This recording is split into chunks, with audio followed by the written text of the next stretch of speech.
So I'm Hal Malone. I'm a principal of C-Switch Partners, which is a platform focused on providing practical solutions to help the maritime industry achieve its decarbonization objectives. Well, I do think the industry does need a significant catalyst to accelerate the efforts because I think it has lagged a number of other sectors. That's part of what we're trying to do at C-Switch with our first project, the Marine Money Decarbonization Index, which is a index of 50 public companies that are investing into that decarbonization effort, really to help identify what those technologies, what those solutions might be.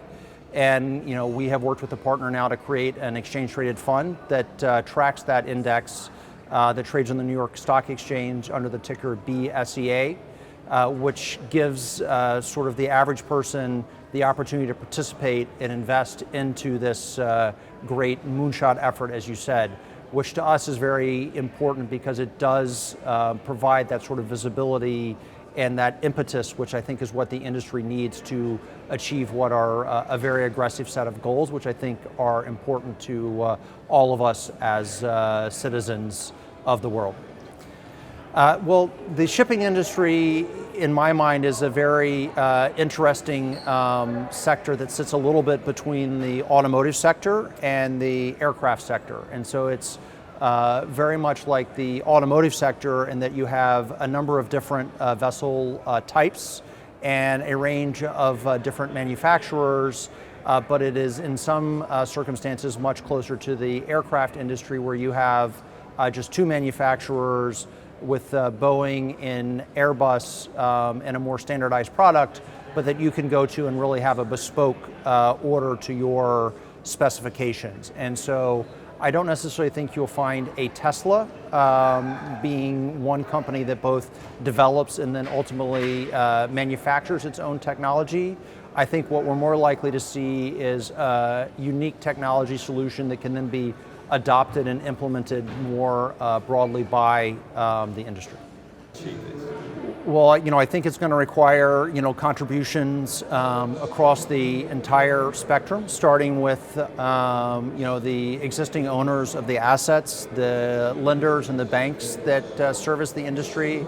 But I also think it's going to take, action from governments, in particular, to help, catalyze, the initial investment that's needed to prove out and develop some of these technologies.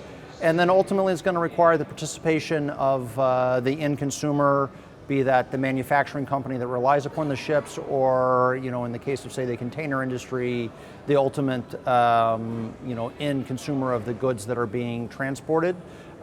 Because this is a cost that I don't think has been factored into people's consumption patterns and, has resulted in, an impact on the planet that we now need to account for. So, I think the financing will ultimately follow the right, technology, and it's going to take a range of participation from different industry participants. Well, I think the estimates I've seen have ranged from 1.5 trillion to as high to 3 to 4 trillion. So you're all talking about, enormous amount of capital. But to put the industry's footprint in context, the shipping industry's carbon footprint is roughly 25% of the size of the passenger transportation industry and roughly a third of the size of the large truck industry. So you're talking about a tremendous industry that is behind in the capital investment that is required, yet is an industry that really is important to all of us based on what I would refer to as Wärtsilä's 70, 80, 90 rule, which is 70% of the planet's surface is covered with water, 80% of all humans live near that water, and 90% of everything that we consume is transported by water. So this is a sector that I think is behind. It does need that sort of catalyst, and it's going to require each of us contributing to make that transition happen.